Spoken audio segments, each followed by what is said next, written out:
அனைவருக்கும் அன்பின் வாழ்த்துக்கள். இன்றைக்கி நம்ம பார்க்க போகிற லிட்டில் ஃபேக்ட் ஒரு ஸ்பெஷல் நம்பர் 12. 12 அப்போஸ்தலர்கள், 12 கோத்திரங்கள், ஆரோனோட ட்ரெஸ்ஸில் இருந்தது 12 கற்கள், அப்புறம் கானானை வேவு பார்க்க அனுப்பின ஸ்பைஸ் 12 பேர்கள், அப்புறம் வெளிப்படுத்தல் அதிகாரமில் 12 சிங்காசனங்கள், 12 ஜீவ விருட்சங்கள், இந்த மாதிரி நிறைய 12கள் வேதத்தில் உண்டு. ஸோ இந்த 12 மட்டுமல்லாது 12 மடங்காகிய 144 அப்புறம் இல்லைனா 1,44,000 இந்த எண்களும் ரொம்ப ஸ்பெஷல் நம்பர்ஸ் தான். ஸோ இந்த நம்பர்ஸை பற்றின குறிப்புகள்லாம் நம்ம எங்கே பார்க்கலாம் அப்படின்னா, ரெவலேஷன் 7:4 சகல கோத்திரங்களிலும் முத்திரை போடப்பட்டவர்கள் 144,000 பேர் அப்படின்னும், ரெவலேஷன் 14:3 பூமியிலிருந்து மீட்டு கொள்ளப்பட்ட 144,000 பேரை அல்லாமல் வேறொருவரும் கற்றுக்கொள்ளக்கூடாதிருந்தது அப்படின்னும், வெளிப்படுத்துதல் 21 அதிகாரம் 17 அதில் அவன் அதன் மதிலை அளந்த போது அது தூதனுடைய அளவாகிய மனுஷ அளவின் படியே 144 முழமாய் இருந்தது. அப்போது இந்த நம்பர்ஸ்லாம் இங்கே ரெக்கார்ட் பண்ணியிருக்கிறாங்க. சில இடங்களில் இந்த மாதிரி நம்ம நேராக படிக்கும்போதே இந்த 144, 1,44,000 இதெல்லாம் நம்ம படிச்சிடலாம். ஆனால் சில இடங்களில் ஹிடன் ட்ரெஷர் மாதிரி மறைத்து வைத்து எழுதப்பட்டுள்ளது. அந்த மாதிரி எங்கெல்லாம் இருக்குது அப்படின்னு பார்த்தோம்னா, வெளிப்படுத்தல் 22 அதிகாரம் 2 நகரத்து வீதியின் மத்தியிலும் நதியின் இருக்கரையிலும் 12 விதமான கனிகளை தரும் ஜீவ விருட்சம் இருந்தது. அது மாதம் தோறும் கனியை கொடுக்கும். அந்த விருட்சத்தின் இலைகள் ஜனங்கள் ஆரோக்கியம் அடைகிறதற்கு ஏதுவானவைகள் அப்படின்னு பார்க்கும்போது, அப்போ 12 ஜீவ விருட்சங்கள், 12 மாதங்கள், அப்போது மல்டிப்ளை பண்ணோம்னா 144 வந்துடும். ஸோ இதே மாதிரி இன்னொரு இடத்துல எங்கே பார்க்கலான்னா, வெளிப்படுத்தல் 21 அதிகாரம் 16 அந்த நகரம் சதுரமாய் இருந்தது, அதன் அகலமும் நீளமும் சமமாய் இருந்தது. அவன் அந்த கோலினால் நகரத்தை அளந்தான். அது 12,000 ஸ்தாதி அளவாய் இருந்தது.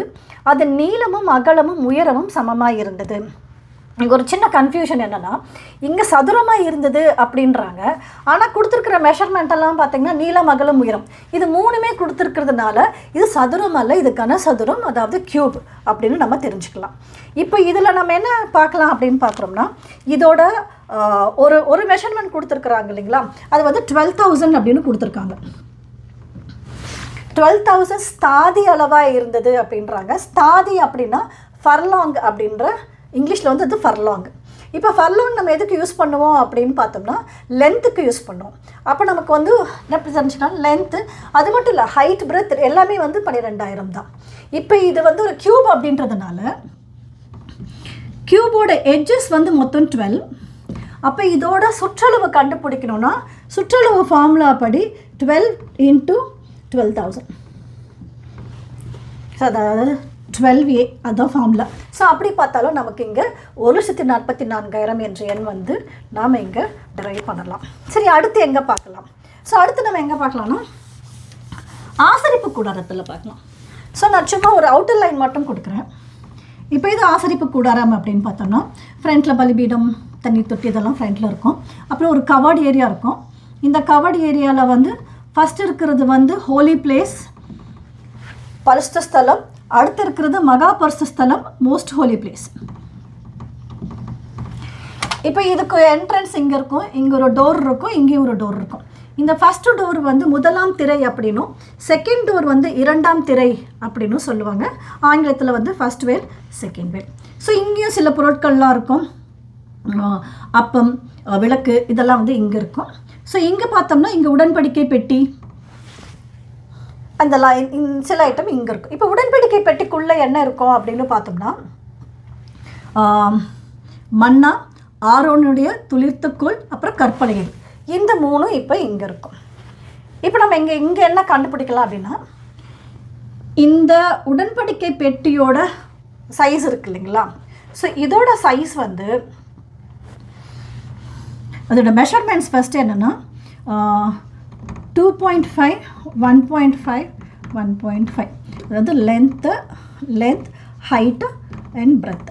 ஸோ இப்போ இதை வந்து நம்ம கண்டுபிடிச்சது, இதோட வால்யூம் கண்டுபிடிச்சோம்னா நமக்கு என்ன கிடைக்கும் அப்படின்னா 5.625 ஸ்கொயர் கியூபிட் கிடைக்கும். இதுதான் வந்து உடன்படிக்கை பெட்டியோட வால்யூம். இப்போது மோஸ்ட் ஹோலி இருக்குது இல்லைங்களா, மோஸ்ட் ஹோலியோட வால்யூம் என்னவாக இருக்கும்னு பார்த்தோம்னா அதில் நம்ம 2 வால்யூம் கண்டுபிடிக்கலாம். ஒன்று இன்னர் வால்யூம், இன்னொன்று அவுட்டர் வால்யூம். ஸோ இப்போ இன்னர் வால்யூமோட சைஸ் என்ன அப்படின்னு நம்ம பார்த்தோம்னா 10 × 9 × 9, அதாவது இது வந்து ஹைட்டு, இது பிரெத், இது லென்த். ஸோ இதை நம்ம மல்டிப்ளை பண்ணோம்னா நமக்கு கிடைக்கிறது 810 ஸ்கொயர் ஃபீட் கிடச்சிடும். சரி, 10 ஸ்கொயர் கியூபிட் கிடைக்கும். இப்போ இந்த இன்னர் மோஸ்ட் ஹோலி பிளேஸில் எத்தனை உடன்படிக்கை பெட்டி வைக்கலாம் அப்படின்னா, இந்த வால்யூம்லேருந்து இதை டிவைட் பண்ணோம்னா 810 டிவைடட் பை 5.625 அப்படி கொடுத்தோம்னா நம்ம கிடைக்கிற ஆன்சர் வந்து 144. அப்போது இதுக்குள்ளே வந்து நம்மளால் வந்து இதே மாதிரி உடன்படிக்கை பெட்டிகளை 144 பெட்டிகள் உள்ளே வைக்கலாம். அப்புறம் இப்போ இதே மோஸ்ட் ஹோலியோட அவுட்டர் வால்யூம், அவுட்டர் வால்யூமில் வந்து எல்லா சைஸுமே வந்து ஈக்குவல் தான், லென்த் பிரெத். அது 10 × 10 × 10. இதெல்லாம் வந்து பைபிளில் எழுதப்பட்டிருக்குது. நான் இந்த வசனங்கள்லாம் கொடுக்குறேன். ஸோ இதை நம்ம மல்டிப்ளை பண்ணோம்னா நமக்கு கிடைக்கிது 1000 ஸ்கொயர் கியூபிட்ஸ். ஸோ ஆப்வியஸாக 144ஐயும் 1000ஐயும் மல்டிப்ளை பண்ணாலும் நமக்கு 1,44,000 அப்படின்ற நம்பர் கிடைக்கும். இப்போ இந்த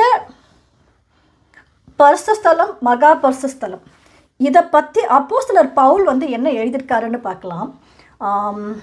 எபிரேயருக்கு எழுதின நிருபம் 9ஆம் அதிகாரம் 2ஆம் வசனத்திலிருந்தே, முதல் வசனத்திலேருந்தே இருக்குது, நம்ம 2ஆம் வசனத்திலிருந்து வாசிக்கலாம்.